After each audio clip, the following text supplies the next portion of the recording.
Bueno, hola, ¿qué tal? Muy bienvenidos a este Weekly Kickoff nuevamente. Diego Martínez Bursaco, quien les habla. Tuvimos una semana bastante dinámica y bastante volátil. Cuando estaba preparando esta presentación de hoy y miraba algunos números a nivel agregado, parecía haber sido mucho más intensa de lo que finalmente algunos números mostraron. Pero bueno, claramente hay algunos signos que tendremos que ir siguiendo muy de cerca, que tendremos que justamente ir evaluando el impacto que puede tener eso sobre los mercados financieros y las tendencias de corto y mediano plazo. Y como siempre ocurre en este tipo de situaciones, el mercado suele ir de extremo a extremo, amplificando quizás lo que son los eventos económicos por venir, los miedos, también cuando había subido fuertemente, bueno, todo eso se fue manifestando en sensaciones que se van moviendo de extremo a extremo y que invitan a tener más volatilidad en el medio. Obviamente que esta volatilidad es muy bienvenida para algunos que hacen negocios de corto plazo, para otros también que, por ejemplo, no han podido posicionarse en algunos papeles interesantes porque habían tenido subas importantes y también para rebalancear un poco el portafolio de sus clientes, digamos, ¿no? Porque en definitiva creo yo que estos movimientos más tendenciales del mercado van a permitir generar nuevas oportunidades e seguir rotando la cartera. Cuando uno analiza un poco la historia de estas correcciones, sobre todo del tecnológico Nasdaq a lo largo de lo que fue los últimos 12 meses, bueno, estamos a un punto de entrar en lo que se denomina un terreno de contracción, digamos, un terreno de corrección. Ustedes saben que en una tendencia alcista, cuando hay caídas desde el máximo reciente inferiores al 10%, bueno, ese índice continúa con la tendencia alcista, y cuando la corrección entra justamente entre el 10 y el 20% dentro de lo que es el punto máximo reciente contra lo que está cotizando en la actualidad, se habla de que entra en un terreno de corrección, y es el Nasdaq que está apenas medio punto porcentual cuando uno toma los futuros operando a esta mañana, que se encuentra en ese territorio.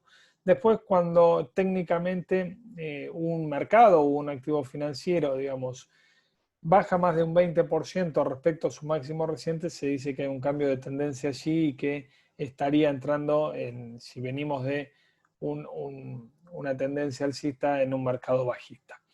Vamos a ver, eso es más bien tecnicismo, pero para tener una idea de la magnitud de dónde estamos hoy en día. Déjenme compartirles la presentación que tengo para ustedes hoy. Para analizar un poquito lo que fue pasando en esta semana. La idea acá nuevamente es generar un ámbito de discusión, debate, y tratar de visualizar qué es lo que nos está disparando para la semana que estamos empezando en el día de hoy. Y un poco también intercambiar preguntas que ustedes puedan llegar a tener al final de la presentación. Voy a hablar unos 20-25 minutos y después vamos a abrir el panel de preguntas y respuestas para que ustedes puedan, digamos, preguntar sobre y otros temas que quieran o que les parezca relevante. Les decía que bueno, hubo una situación central que tiene que ver con declaraciones que hizo el presidente de la Reserva Federal, digamos, al Congreso norteamericano, y que terminaron exacerbando un poquito estos temores que ya estaba mostrando el mercado. El mercado estaba muy temeroso con respecto a la aceleración inflacionaria, sobre todo una vez que la economía esté totalmente reabierta, y cuál iba a ser en definitiva la reacción de la Reserva Federal al respecto, ¿sí? Si era necesario actualizar su política monetaria mucho más pronto que lo que tenía pensado o estimado inicialmente. Bueno, y acá tenemos, por ejemplo, que Jerome Powell justamente ha señalado algunas cositas que aceleró la baja fuerte, sobre todo el sell-off de las tecnológicas. Dice que en el corto plazo la reapertura de la economía puede llevar a presiones inflacionarias más elevadas. Y esto era justamente lo que quizás no quería escuchar el mercado, porque en líneas generales esta frase lo que tiende es ratificar justamente el miedo que tenía el mercado y dónde había llevado la tasa de los bonos del Tesoro a 10 años y de toda la curva de treasuries americanos. Quizás nosotros hacemos más hincapié en la de 10 años porque es la guía del mercado de tasas, pero en definitiva cuando Jerome Powell dijo esto, el mercado que estaba positivo ese día comenzó a sufrir un fuerte sell-off. El Nasdaq terminó casi con una baja del 3%. Y la Treasury de 10 años llegó a 1,62. Luego vino algunos días de, no digo mayor tranquilidad, pero sí de descompresión de eso. Pero evidentemente ahora lo que estamos viendo es mucha volatilidad en los mercados de corto plazo, mucho intercambio y rotación de carteras. Y aquellos papeles que habían sido quizás los más idolatrados, los más demandados y los más requeridos durante los últimos meses, fueron eventualmente los más golpeados. Y muchos de esos, que son los más pequeños, por ahí las tecnológicas más pequeñas, han entrado en zona de mercado bajista. Esto que yo les dije anteriormente de, bueno, las correcciones que tuvieron desde su máximo reciente ya son superiores al 20%.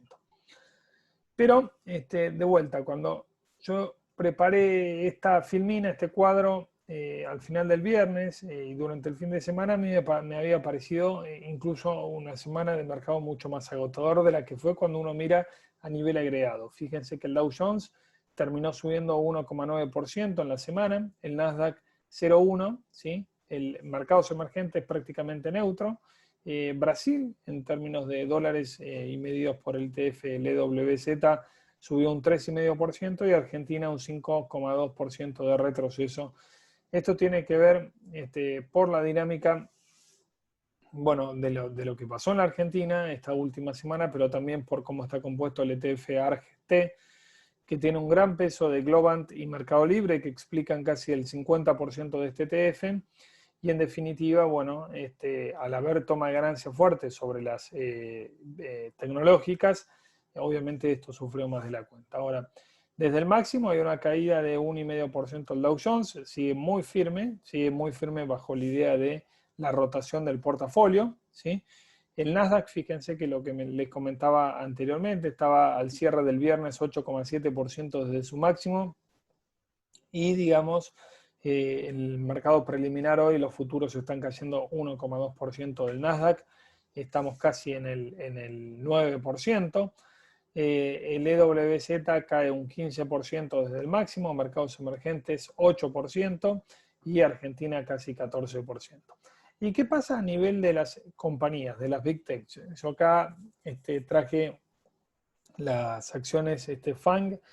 Fíjense que salvo Google, que fue la única que sorprendió muy positivamente en la presentación de su balance y que está realmente firme, las otras, desde su máximo reciente, están con pérdidas de más de 2 dígitos, digamos, ¿no? En la zona de 16, entre 16 y 13%, Apple, Google, Facebook, Amazon y Netflix. Bueno, y evidentemente esto va abriendo un poquito de oportunidades. Sabíamos y lo habíamos comentado justamente en estas weekly que a pesar de que habían tenido resultados realmente extraordinarios todas estas compañías durante la pandemia, creciendo sus ventas doble dígito, creciendo las ganancias y ganando market share, sabíamos que sus ratios estaban bastante estrechados, bastante exigentes y por lo tanto hay una depuración que estamos viendo, pero el mayor golpe se lo han llevado las empresas que habían sido estrellas con sus salidas a bolsa, con los IPOs, con las small cap growth, digamos, ¿no? Donde muchos jugadores habían posado sus ojos y sus apuestas. Y entonces lo que uno tiene que decir es, bueno, estamos ante Big Tech que realmente se van poniendo atractivas. Vamos entrando en zonas de oportunidades, en zonas de reconsideración de estos papeles, porque en definitiva yo creo que la rotación del portafolio ha ido demasiado lejos, al menos de corto plazo. El mercado se ha adelantado realmente mucho, ¿sí? Sobre todo dándole valor a muchas empresas que van a tardar mucho tiempo en recuperar su situación de niveles de ventas e ingresos y ganancias que habían tenido previo a la pandemia, aun cuando la reapertura de la economía ya es un hecho, digamos, ¿no? En función de lo que uno puede ver con el ritmo de vacunación y con la caída de los casos de COVID en el mundo desarrollado. Así como se produce muchas oportunidades en el mercado offshore, también tenemos oportunidades en los mercados de CDR. Yo el día viernes les acerqué algunas propuestas de algunos CDRs que habían bajado bastante desde sus máximos en dólares. El caso de Mercado Libre más evidente, con una caída de casi 30% en dólares. Qualcomm y todo lo que es el mundo de los semiconductores ha sido muy castigado últimamente. Obviamente había sido de los sectores que más habían subido, pero aquí hay una cuestión coyuntural de una escasez de oferta de chips, de semiconductores, que está, digamos, poniendo en jaque un poco a la industria automotriz de corto plazo. Y adicionalmente, bueno, los inversores aprovechan para la toma de utilidades. Pero fíjense que las caídas son bastante significativas, ya en el caso de Qualcomm, AMD Devices o Nvidia, con caídas del 22 al 19%, y como mencioné también Apple 16%. Todos estos CDRs se operan activamente en el mercado, tienen bastante profundidad y volumen, por lo tanto son atractivas empresas para considerar y aprovechar las caídas recientes y operarlas a través de la plataforma de Invius, ¿sí? Bueno, a ver, ¿el mercado está exagerando o no, digamos, todo lo que tiene que ver con los miedos inflacionarios? Parecería que de corto plazo sí, obviamente que estamos ante una situación muy distinta a procesos inflacionarios o que tuvieron un principio de inflación en el mundo, primero por varias razones. En primer lugar, porque la cantidad de dinero fiduciario emitido en el mundo ha sido muy superior a cualquier otro periodo que queramos analizar anteriormente. Y después teníamos una fuerte represión de la demanda, ¿sí? Una fuerte represión de la demanda por el miedo, por la cuarentena, por los lockdowns. Y creo que ahí, digamos, tenemos digamos, un factor diferencial respecto a otros procesos inflacionarios. Pero de todas formas creo que el mercado está yendo demasiado rápido y demasiado lejos con el tema inflacionario. Pero ¿en qué se basa estos digamos, miedos o preocupaciones de los inversores? Bueno, yo encontré 4 factores que uno podría decir, estos son factores realmente inflacionarios. Uno claramente está con la evolución de los casos de COVID, tanto de los nuevos casos, de las hospitalizaciones, de las muertes, y esto es en Estados Unidos, que dan argumentos para que pronto tengamos una fuerte apertura de la economía. Adicionalmente, y en complemento con esto, se está dando un proceso de vacunación que se aceleró fuertemente, ¿sí?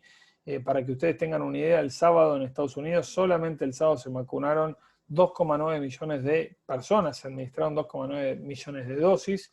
Realmente es un ritmo muy fuerte, muy interesante, con el argumento adicional de que mucha gente que antes decía que no se iba a vacunar, bueno, ahora, digamos, se está cambiando de opinión y claramente hay una mayor predisposición de la sociedad a vacunarse. Así que ese es el primer argumento que encontramos. ¿Cuál es el segundo argumento?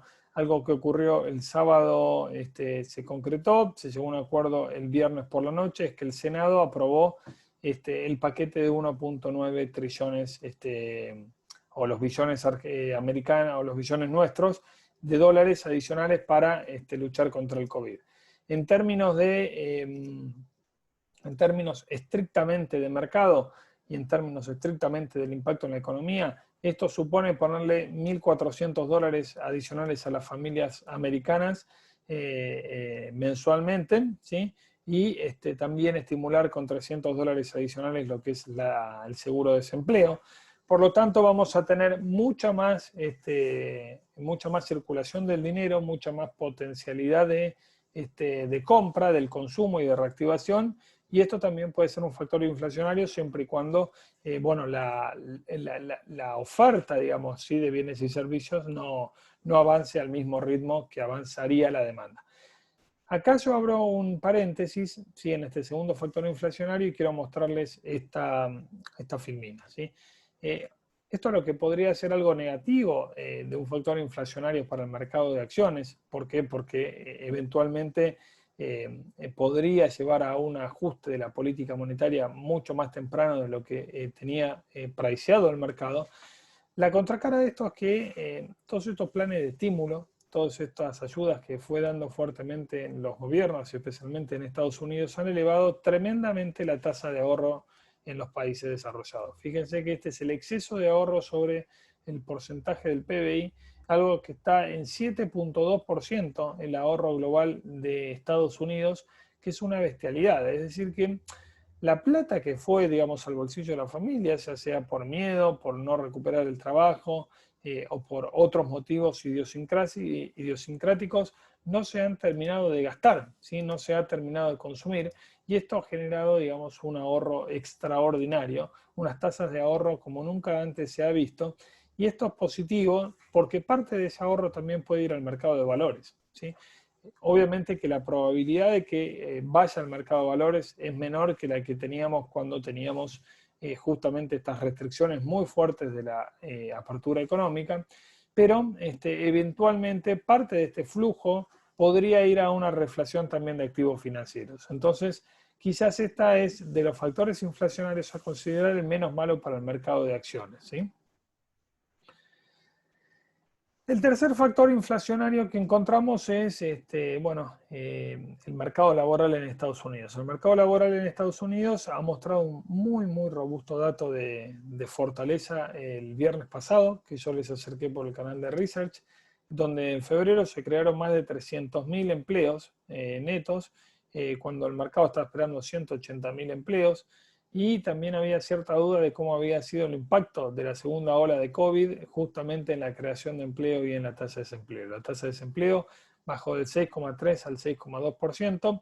La buena noticia dentro de este, digamos, panorama lógicamente alentador desde el punto de vista económico, pero quizás también alentador a esos miedos de las presiones inflacionarias, es que los salarios crecieron en línea con lo esperado. Es decir, que aún todavía queda un colchón de desempleados en los Estados Unidos que permitirían, digamos, seguir incorporando gente al mercado laboral sin tener presiones inflacionarias masivas, ¿sí? Sin tener problemas de inflación adicional, al menos de corto plazo. Entonces eso es una muy buena noticia. Vamos a seguir monitoreando. Cada viernes, cada primer viernes de mes se presentan justamente los indicadores que tienen que ver con la cuestión del empleo. Y el cuarto factor inflacionario que yo encuentro es la pujanza de los commodities. Hoy el Brent superó los $70 por primera vez en la pandemia. El WTI casi se estuvo en niveles de 67,5. Y la recuperación ha sido asombrosa. Desde principios de noviembre, el barril del petróleo más que dobló su precio, ¿sí? Está muy fuerte. Esto agravado en el corto plazo con un ataque a un oleoducto de Arabia Saudita. Por lo tanto, ahí también vamos a monitorear esa situación. Y porque la propia Arabia Saudita, conjuntamente con la OPEP más la semana pasada, han decidido no aumentar la cuota de producción del petróleo. Y esto con perspectivas económicas que mejoran y con la reapertura de la economía que se hace un hecho, sobre todo en las economías desarrolladas, bueno, puede generar lógicamente una suba de precio de petróleo trasladándose a los índices inflacionarios a nivel general. La misma suerte, por ejemplo, han tenido los commodities agrícolas con subas bastante importantes. Acá vemos el ETF DBAM, que nuclea a todos este tipo de commodities. Creo yo que, de vuelta, acá es un factor a seguir porque la fortaleza de los commodities también implicaría tener algún elemento inflacionario adicional. Entonces, dentro de todas estas expectativas tenemos 4 factores inflacionarios y vamos a ver cómo va la dinámica de cada uno de ellos y la interacción de cada uno de ellos afectando o no al índice subyacente. ¿Qué tiene la Reserva Federal a mano para combatir la inflación? ¿Sí? Y no entorpecer, digamos, en definitiva, la recuperación económica. Bueno, lo primero que tiene a mano es lo que se conoce como la Operación Twist. Operation Twist implica, la Reserva Federal tiene mucha posición de bonos del Tesoro a 2, 3 y 6 meses, ¿sí? Y tiene también posición de bonos del Tesoro a entre 5 y 10 años de maduración, de vencimiento. Lo que podría estar en condiciones de hacer es, a medida que van venciendo justamente las letras más cortas del bono del Tesoro, no la renueva y utiliza ese dinero para comprar bonos de largo plazo. ¿Qué lograría con esto? Bueno, lograría con esto que la mayor demanda de bonos de largo plazo a 10 años permitiría subir el precio y bajar la tasa de interés y controlar ahí la escalada alcista que está teniendo la tasa de interés y que está preocupando mucho a las acciones. Y también, digamos, por el mismo movimiento de la tasa de 2 años, también tendría a subir, porque al haber menos demanda, seguramente eso implicará mayor retorno de los treasury de menores a 2 años. Entonces ahí tendríamos como un aplanamiento de la curva y serviría para calmar las expectativas. Por ahora no hubo nada de esto, pero la operación Twist se ha aplicado varias veces durante la salida de la crisis del 2008-2009, donde Bernanke había sido el presidente de la Reserva Federal y sirvió para calmar muchísimo estas expectativas de presión inflacionaria o, digamos, tendencia suba de la tasa de interés de los bonos del Tesoro que pueden en el margen estar entorpeciendo la recuperación económica. ¿Por qué? ¿Y cómo? Bueno, una de las principales cuestiones que hace es efectivamente la suba de la tasa de interés de los bonos a largo plazo está afectando el costo de las hipotecas. En la semana pasada el costo de las hipotecas en Estados Unidos creció al mayor nivel desde julio y esto, digamos, obviamente generó un impacto de ausencia de crecimiento en las nuevas aplicaciones de hipotecas. Por lo tanto, hay que ir viendo muy de cerca ese equilibrio fino entre tasa de interés, hipotecas y demanda de real estate, porque justamente el real estate ha sido uno de los sectores que más fuerte ha crecido en los últimos meses, apuntalando las expectativas de crecimiento en Estados Unidos.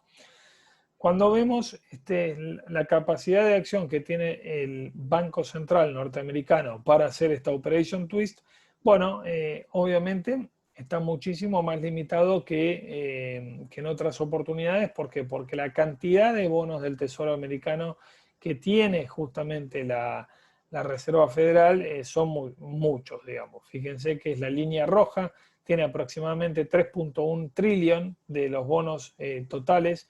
Eso equivale aproximadamente casi al 20% de la deuda total de los Estados Unidos, de los Treasury, y obviamente que la capacidad de seguir aumentando exposición a los bonos del Tesoro americano sin ser percibido eso como riesgoso para el balance de la Reserva Federal, bueno, podría ser una señal de alarma para el mercado. Si se tratara solamente de un cambio de composición, la Operation Twist, es decir, que dejamos vencer los bonos de 2 a 6 meses y con eso compramos los de 10 años, está ok. Pero en el medio también la Reserva Federal sigue con el plan de compra de 80.000 millones de dólares mensuales de los distintos instrumentos financieros, ¿sí? Entre ellos los bonos del Tesoro americano para inyectar liquidez en el mercado. Así que, bueno, a seguir de cerca esto porque es algo que está mirando el mercado con mucha atención. La otra herramienta que tiene el Banco Central, obviamente, para matar las expectativas inflacionarias, tiene que ver con la suba lisa y llana de la tasa de interés de referencia. Hoy en el rango de 0,025%. Bueno, el mercado se ha puesto un poquito más hawkish, más política monetaria rígida para fin de año, asignando casi un 8% de probabilidad de que haya algún tipo de aumento de la tasa de interés de corto plazo, pero por el momento yo diría que Powell lo ha tratado de descartar fuertemente cuando señaló, por ejemplo, que hay que ser lo suficientemente paciente con la presión inflacionaria de corto plazo para mantener la política monetaria. Esto quiere decir que está dando lugar a que el Banco Central al menos va a tratar de justamente aguantar cierta presión inflacionaria de corto plazo, aún a costa de mantener las tasas de interés bajas para no entorpecer la recuperación económica. Justamente esta semana tenemos el calendario económico, la inflación en los Estados Unidos. El día miércoles vamos a tener la tasa de inflación minorista de febrero. Vamos a tener también inflación en Brasil, en China y en Argentina el día jueves, así que atentos ahí porque también vamos a tener interesantes, digamos, data para ver cómo impacta en los activos financieros. Y tenemos poquitos otros datos de producción industrial en lo que es Reino Unido y la Unión Europea y la confianza del consumidor que releva la Universidad de Michigan en los Estados Unidos. En términos de balances corporativos, tenemos muy poquito de las grandes, ¿sí? Tenemos empresas de estas que yo les dije que habían sido muchas de ellas los caballitos de batalla de Small Cap Growth, ¿sí? Por ejemplo, tenemos el balance de DocuSign que viene el próximo jueves después del cierre, el balance de Oracle, tenemos el balance de Asana. Tenemos también hoy por la tarde el balance de Wish, una compañía de e-commerce. Así que van quedando algunos balances de exposición alta que tienen inversores retail. Así que vamos a ver en definitiva cómo sigue esto y si evidentemente la corrección de las acciones ha ido demasiado lejos para aprovechar alguna de estas oportunidades. Pasando a Argentina rápidamente, dos cuestiones. La primera cuestión central es la recaudación de febrero, que vino bastante mejor a lo esperado, sobre todo porque vino con 5 puntos de crecimiento real. Esto es interesante. La composición de la recaudación deja dudas respecto a la recuperación del consumo, porque el IVA sigue débil, sigue estando por debajo de la inflación, y obviamente lo más importante que se vislumbró acá fue la gran recuperación de la recaudación ligada al comercio exterior, ¿sí? Los precios de los commodities agrícolas siguen bastante fuertes, siguen en las lluvias, en las zonas núcleos, permitiendo mejorar los rindes, y todo esto lleva a una caída significativa de lo que es al menos la expectativa de evaluación del tipo de cambio oficial de acá hasta las elecciones. Fíjense que la tasa implícita de toda la curva ya está por debajo del 40% anual. Así que a priori ese sería el escenario que uno podría tratar de percibir para los próximos meses, un dólar oficial que va a crecer por debajo de la inflación, y justamente si de inflación se trata vamos a estar atentos a lo que marca la inflación de febrero el día jueves, donde el mercado está esperando un consenso entre 3.3 y 3.4% de inflación en febrero. Algunas ideas de inversión. Yo todas las semanas les mando el informe de los Trading Topics los días martes, y hay una última sección que se llama Ignóralo bajo tu propio riesgo. Y estos son los activos que hemos propuesto, sugerido a lo largo de esta sección en las 12 primeras entregas, y con los acumulados de variación que tienen desde ese momento a la fecha. Y cuál es nuestra sugerencia actual, digamos, ¿no? Fíjense que, bueno, Banco Bradesco, creemos que Banco Bradesco y el ETF de los mercados emergentes están en una situación de mantener. Creo que el petróleo, si bien es cierto que la coyuntura lo ayuda, y estamos ante una OPEP que se muestra mucho más rígida para aumentar la producción de corto plazo, el 65% de ganancias obtenido en Exxon desde que propusimos el 10 de noviembre pasado, creo que es suficiente acá. La jugada es mantener una posición diversificada a través del ETF XLE. Después también tomaríamos ganancia en lo que es el ETF de fracking, de las empresas de fracking, que también subió un 65% a la fecha. y del ETF que traquea las IPOs. Después tenemos Chile, que es de lo mejorcito de la región en estos momentos, con un gran avance del proceso de vacunación. Ahí es una jugada el ETF SH para mantener.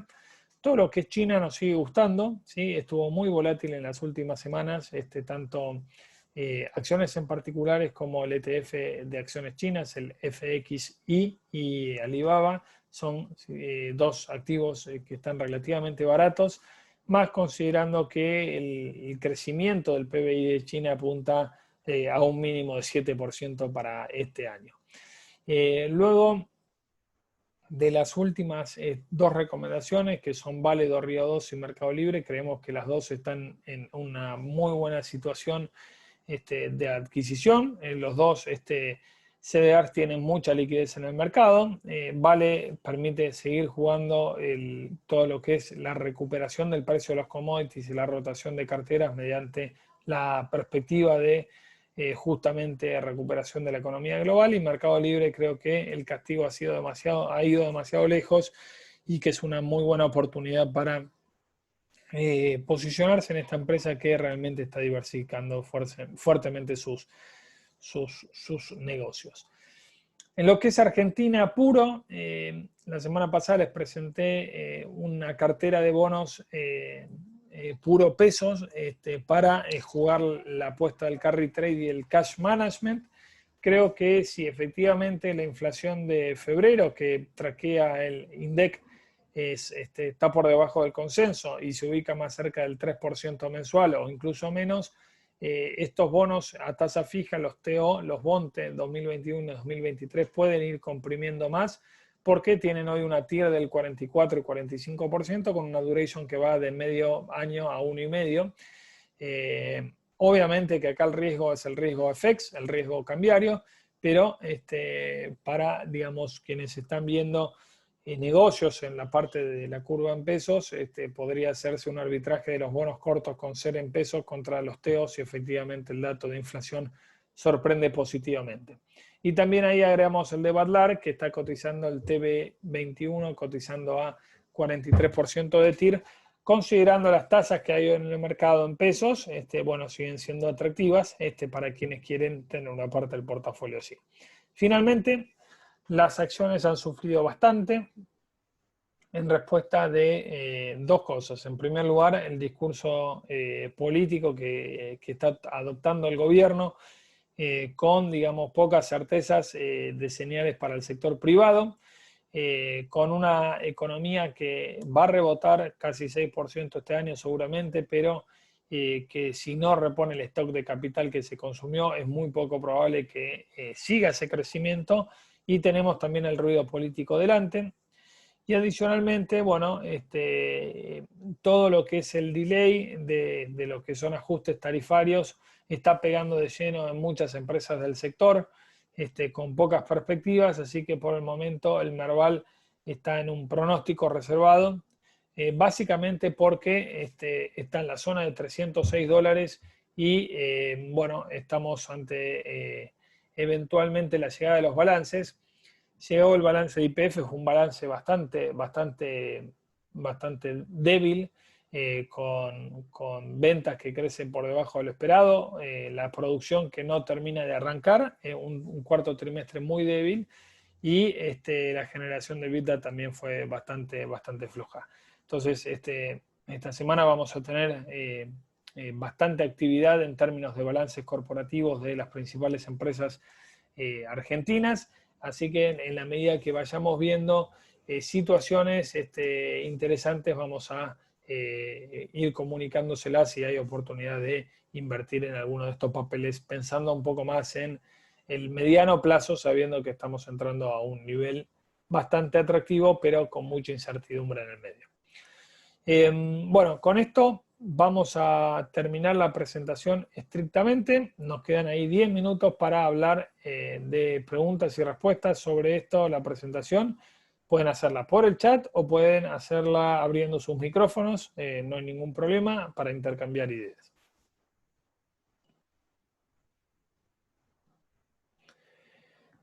Acá Miriam me está preguntando dentro de los bonos en pesos, el TX24 y TX26, ¿cómo los veo? Yo creo que están atractivos, pero para tener una suba adicional necesitaríamos justamente lo contrario que dije anteriormente, que hace una sorpresa negativa por el lado de la inflación, en términos de que el dato final del INDEC se acerque más al 3,5, 3,7 para el mes de febrero, y eso convalidaría sí, lo que está esperando el REN, ¿no? Una inflación más cerca del 50% y bastante más lejos del 29% que está presupuestado en el gobierno, en el presupuesto.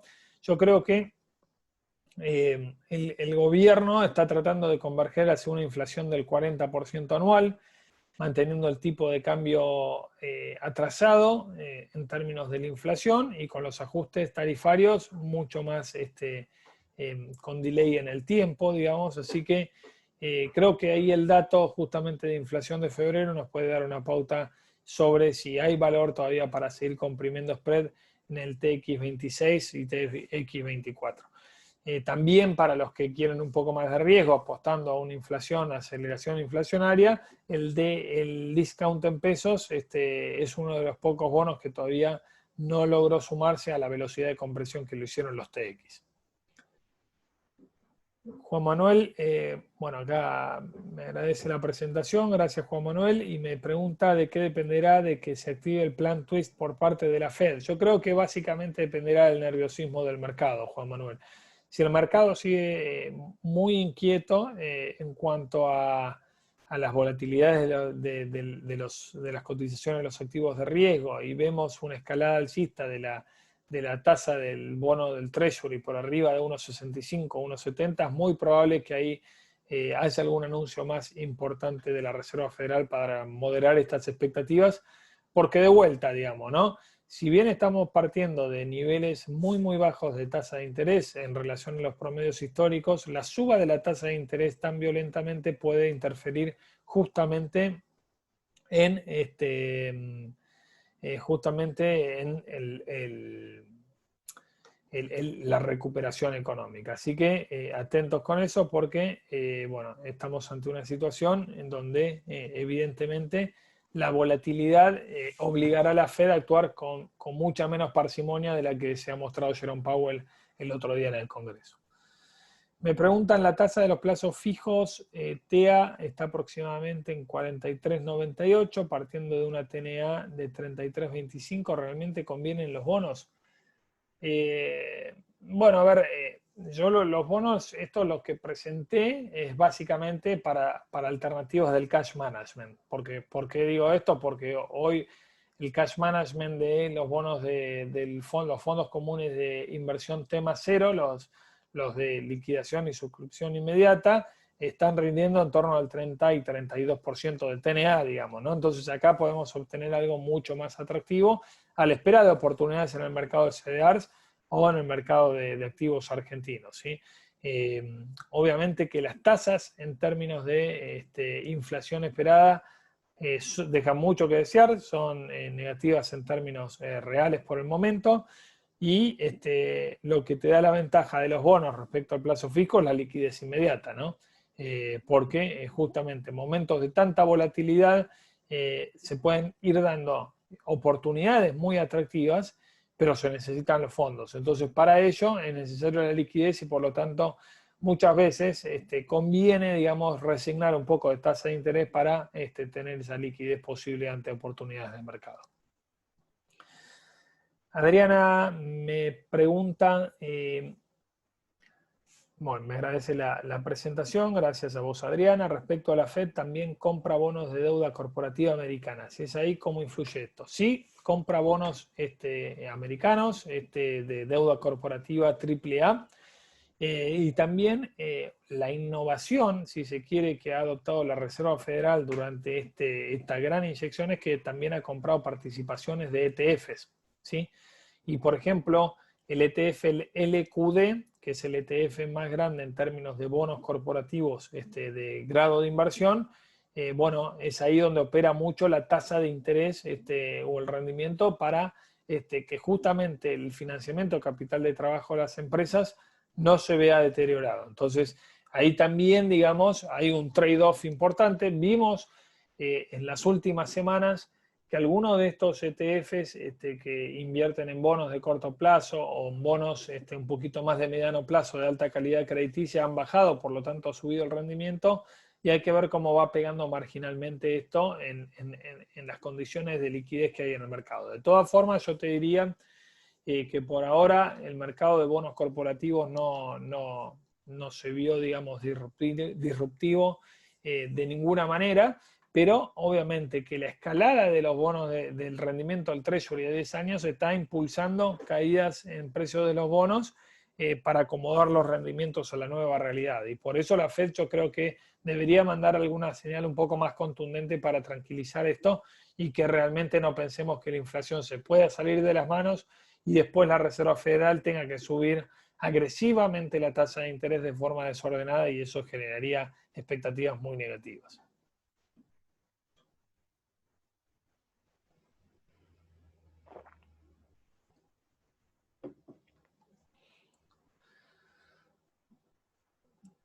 No sé si tienen alguna pregunta adicional. Tenemos unos minutos más. Puede ser de la presentación o de cualquier otra cuestión relevante de la cartera de sus clientes. No hay ninguna limitación al respecto.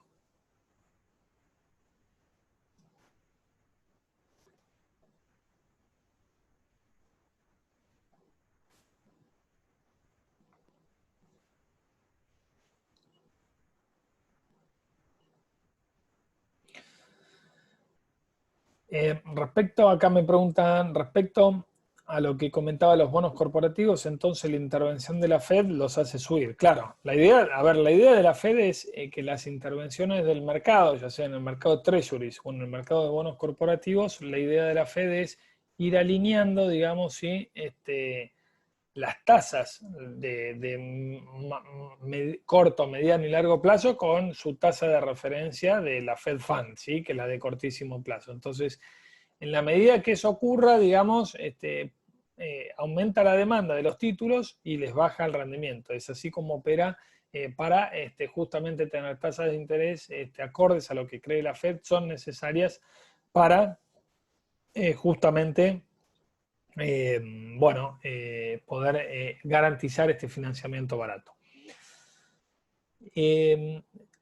Ernesto me pregunta, ¿podría haber una oportunidad en los CEDARs de las mineras como Yamana Gold? Bueno, el oro bajo este contexto claramente no está realmente siendo favorecido el contexto de rotación y apertura de la cartera.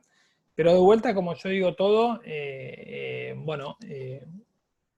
los extremos siempre generan oportunidades. El oro ahora está cotizando por debajo de las $1.700 la onza. Hay una oportunidad sin duda de corto plazo, podría ser una oportunidad. Yo creo que hay que seguirlo de cerca y si la inflación en los Estados Unidos no se acelera realmente, va a ser un muy buen punto de entrada para las mineras, porque eso es lo que más está complicando hoy, ¿no? Porque tasas de interés reales positivas en Estados Unidos es muy negativo para el oro. Así que los datos más importantes son los de inflación y vamos a ver qué dice el indicador el día miércoles. Respecto a la cartera de bonos, me pregunta Adriana en pesos y a la posibilidad de hacer algún carry trade dado que el dólar está debajo de la inflación. Dado que no tenemos fecha de elecciones o si va a haber paso o no, deberíamos estar atentos a esa fecha. Sí. Por eso yo lo que yo les propuse acá son bonos, fíjense, bonos bien cortitos. De esos 3 bonos que mostré en pesos, son dos de esos bonos vencen este año, incluso vencen antes de las elecciones generales, de las de medio término. Por lo tanto, obviamente que el riesgo de esta estrategia de carry trade es justamente el tipo de cambio, digamos, ¿no? Entonces ahí creo que podríamos ser muy cuidadosos. Por eso quizá podría ser con una parte de la cartera para el cash management a la espera de aprovechar las oportunidades, ¿sí? Y Ernesto me dice, Meli podría seguir descendiendo rumbo a los 1000, donde hay un soporte fuerte. Bueno, hay que ver cómo sigue el Nasdaq en general. yo creo que bueno, se van dando oportunidades de compra, las caídas han sido violentas y los negocios de Mercado Libre, lejos de desaparecer con la pandemia, se consolidaron y van a seguir, digamos, por más de que se reabra la economía. Así que bueno, ahí vamos a ver en definitiva cómo sigue impactando eso. Y acá me hacen una última, alguna opinión sobre Walmart. Viene de una caída de aproximadamente 17% desde máximos. Sí, a ver, Walmart es cierto que ha crecido mucho durante la pandemia, ha reconvertido su negocio hacia el digital, ¿sí? Así que muy bueno eso. Está en el canal del e-commerce. El gran problema es que desde la última presentación de balance puso un warning sobre el nivel de actividad y ventas de este año, 2021, justamente señalando que a medida que se iba a abrir la economía, había un riesgo de desaceleración del crecimiento de sus ingresos. Como digo siempre, en algún momento la cotización se pondrá lo suficientemente atractiva para que una evaluación por sus fundamentos le haga un buen play conservador a la cartera. Yo creo que para Walmart también lo que está pegando es justamente la rotación del portafolio, donde las empresas asociadas al consumo más bien básico están bajo presión como las mineras, porque eventualmente los inversores se posicionen en más riesgo. Creo que ahí es un poco el análisis que uno tiene que ir haciendo.